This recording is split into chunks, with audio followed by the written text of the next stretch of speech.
L'histoire d'un vieux filou pris au piège ou de la ruse d'une femme. Il était une fois un homme riche mais personne ne pouvait se comparer à sa stupidité. Un jour, apprenant qu'il y avait dans la région une grande fête qui durait 10 jours et 10 nuits, il s'empressa d'enfiler une tenue très luxueuse. Chemise en brocart, pantalon en soie, écharpe en noix de cajou, chapeau de fourrure, chaussures basses. Il montait à cheval avec une selle richement décorée.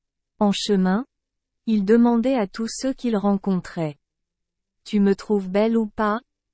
Et il se sentait heureux quand il voyait les gens l'admirer et le louer.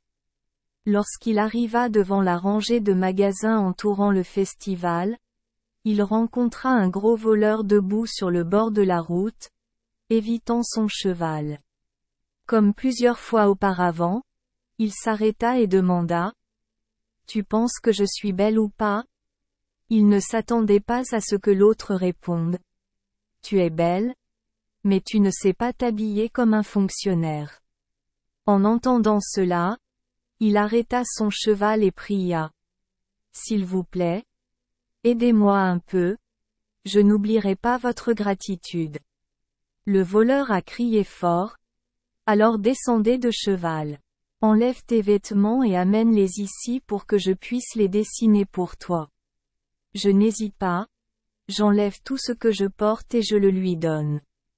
Et chaque fois que le filou en met un, il dit « Regardez ici. » C'est la manière officielle. Finalement, il attrapa les rênes du cheval, monta en selle et dit « Ouvrez les yeux et regardez de plus près comment les mandarins montent à cheval. » Il laissa le cheval sacrificiel faire 2 tours, puis utilisa un fouet pour redresser le cheval en tech. Bêtement, j'ai couru après le village. Mais personne ne le croyait car il était impossible pour un voleur d'avoir suffisamment de temps pour vaincre la tenue qu'il lui avait volée avec autant de maturité. Alors ce type stupide a perdu tout son cheval et ses vêtements. Il a donc dû porter les vêtements laissés par le voleur et se traîner jusqu'à la maison. En l'écoutant raconter son histoire, sa femme le gronda. Le lendemain, la femme a forcé son mari à l'emmener au festival pour retrouver le menteur. Mais elle a dit à son mari de ne pas crier s'il le voyait, il suffisait de lui faire signe de le lui faire savoir. Lire un conte de fées, en parlant du voleur du jour où il a récupéré le cheval et les vêtements, il était si content, pensant que même si la personne perdue le voyait, il ne pourrait plus rien faire. Alors il monta tranquillement à cheval et enfila ses vêtements pour assister au festival. Lorsqu'elle a rencontré le voleur, la femme l'a suivi et n'a pas pu le lâcher. Elle avait délibérément emporté avec elle un paquet comprenant une boucle d'oreille et un bracelet en or. Puis elle se tenait prête près d'un puits. Attendant que le voleur passe, elle pleurait amèrement. En l'entendant pleurer, il la remarqua soudain, arrêta rapidement son cheval et lui demanda « Pourquoi pleures-tu » Elle lui montra les bijoux en or étincelant, puis répondit « Oh mon Dieu ! Pauvre de moi, j'ai lâché prise et j'ai laissé tomber une boucle d'oreille et un bracelet dans le puits. Que dois-je faire ?» Puis elle continua « Si mon mari le savait, il me ferait souffrir. Si tu sais nager, aide-moi à creuser un peu. Alors je te rembourserai. » Le voleur a vu qu'elle était belle et sentait qu'elle pouvait gagner de l'argent. Alors il est descendu de cheval et a enlevé ses vêtements. Sur le point de pénétrer dans le puits, il demanda également le nom de la femme. Elle lui dit « Mon mari est Ngeovan Kwa, je m'appelle Letty Kwa.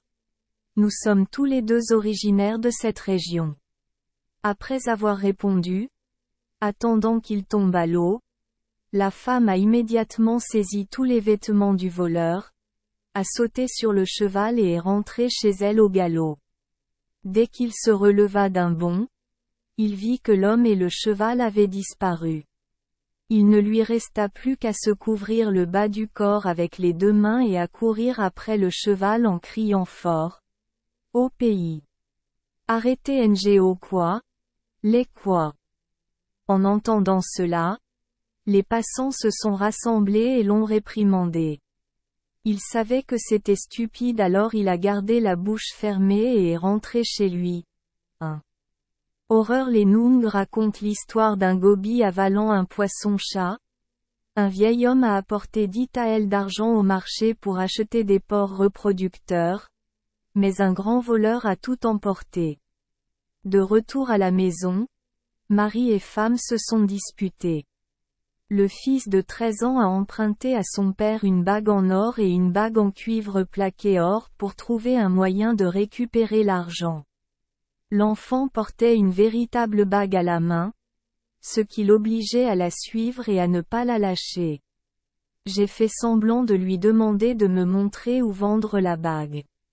Le voleur a vu de ses propres yeux le magasin d'or tester la bague du bébé, s'est rendu compte qu'il s'agissait bien de 10 onces d'or et a payé 10 taels d'argent. L'enfant s'est plaint qu'elle était bon marché et ne se vendrait pas, puis a invité le filou au puits pour boire de l'eau.